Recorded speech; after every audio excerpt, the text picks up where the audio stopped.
Hello again, I'm Rick Richardson. This is the Salary Step Up series. This is step 5 in the series, and in this one we're going to be talking about needs and how to identify them and how we're going to use them. So I know that this series can be a little uncomfortable for people that have never done anything like this. It can make you look at things and explore things that are not always comfortable. And so I want to thank you for sticking with it, and I think you're going to really appreciate it. If you stick through the whole process, you're going to learn a lot about yourself. You're going to be very confident going into your presentation, and you're going to ultimately achieve your goals, and you're going to learn a lot of things along the way that are going to apply to different areas of your life. So in this one, we're going to talk about identifying needs. And when I talk about needs, I'm talking about needs, drives, and desires. And these are the human behavior aspects of why we do what we do. All human behavior is based around the satisfaction of your needs, drives, and desires, or rather about the attempt to satisfy them.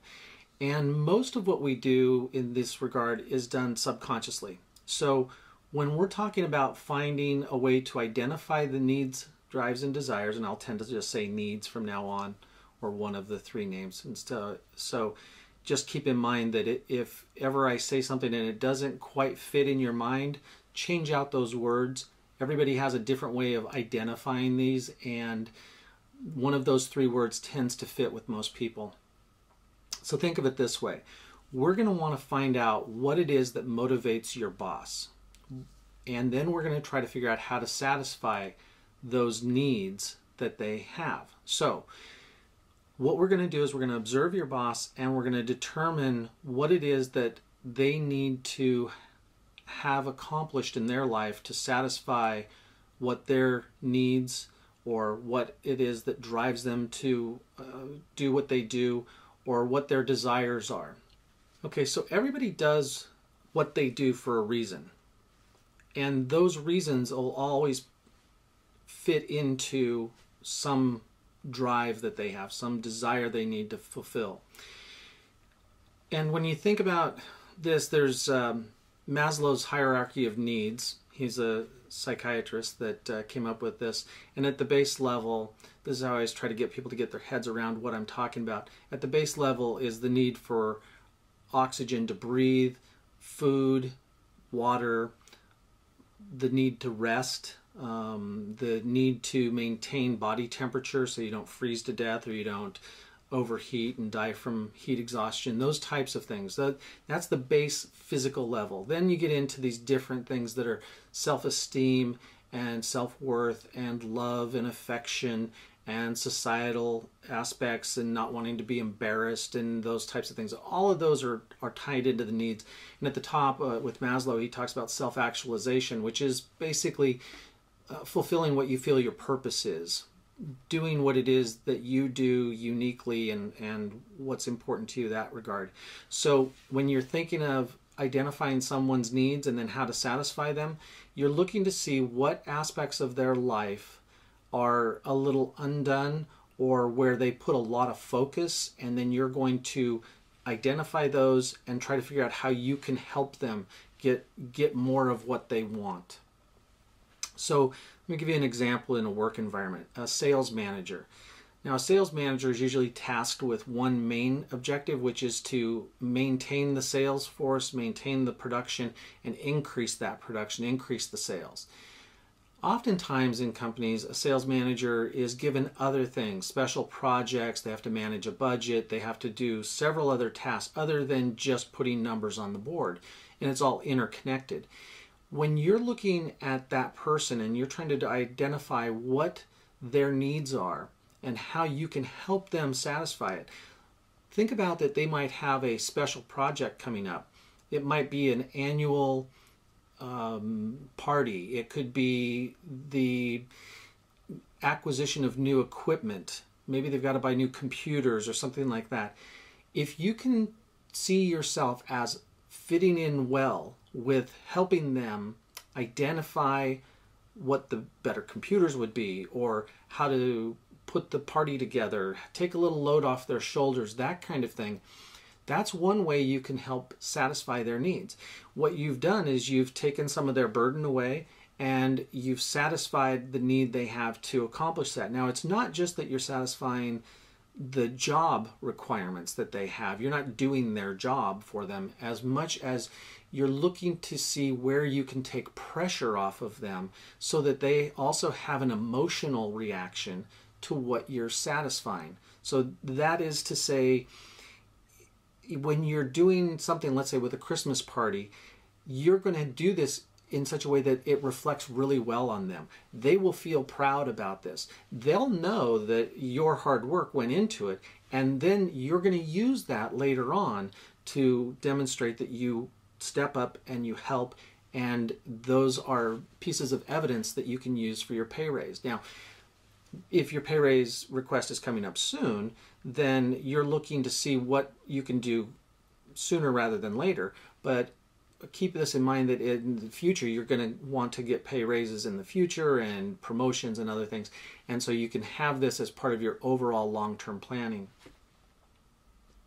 Another thing that you can do is look outside the box being the work environment. And you want to be careful. You don't want to impose yourself into your boss's personal life. You don't want to start to look like you're trying to suck up or do something that's inappropriate. You want to always have that ability to say that you did everything with a very high level of integrity and you respected the boundaries. But with that being said, let's say that your boss is having problem finding good daycare. If you have some time to do some research for them, you might ask them, say, hey, I understand you had problems last week with your daycare provider. Would you like a little help? I know some people that have their kids in daycare, or you might have someone to recommend, that type of thing. Helping them to satisfy their needs that are also outside of the work environment. Again, that sounds a little creepy, but keep it on the up and up. You want to make sure that you are doing this with a high level of integrity and respecting the boundaries, because most of your bosses are going to have family and friends and significant others, and you don't want to be seen as trying to worm your way into their personal life.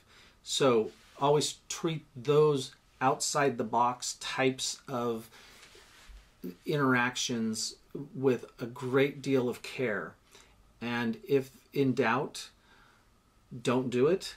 If you think that it's something that is a little bit sensitive, you could mention it to your boss, but I would be very careful in that. Now, that being said, I do this all the time, and I try to help people as much as I can, but I'm always respectful of where those boundaries are. And also, if it comes to like giving advice, make sure that the advice is appreciated and that it's asked for. You can broach the subject and then see if it goes anywhere. You know, hey, I know someone who has had their kids in daycare and seems to be really happy. Would you like me to check into that for you? That kind of thing, then they can say yes or no, because their needs with daycare could involve some religious beliefs or other aspects that they don't want to bring into their work environment. All right, so let's look at one other aspect of satisfying needs and drives and desires, and that's looking at yours. You need to examine what it is that you spend your energy and time trying to satisfy. Now, obviously, you go to work every day and you do your job and you earn money, so that helps you with the food, the little bit of the self-esteem stuff. You feel good about earning your living, all of that. But you want to give that some thought and think about what is important to you in satisfying what needs. Now, keep in mind that all human behavior is based around this. So if you think that, oh, I don't need to give this any thought, think again in that your behavior, what you do every day, all the time, is intended to help satisfy a need. That need might be to avoid bad things, or it might be a desire to satisfy positive and fun things. This goes everywhere from avoiding pain, physical pain and emotional pain, to acquiring satisfying feelings of accomplishment and fulfillment and love and everything, even the physical fulfillments and the physical sensations. So I want you to give this some thought and write these things down. Write down what it is that you feel is important, what you do and why you do it. And we'll use this list in a coming video when we're talking about goals. And as we're looking at those goals, this process of you looking at your own will help you to prepare for thinking about what your goals are and what you want to accomplish and why. The big question there is the why, because we're going to be looking for motivators. The motivators that you're going to identify by looking at your own needs, drives, and desires, those motivators are going to be the fuel that keeps you moving forward, not just in this process, but throughout your life. So spend a little time doing that. The focus first is we're going to be looking at your boss and trying to figure out what we can do for them. Then you're going to look at why you do what you do. All right. So that's step 5. I want you to give this some time and then move on to step 6, but make sure you've given this some time before you jump ahead. All right. I'm Rick Richardson. This is the Salary Step Up series. Thank you for watching.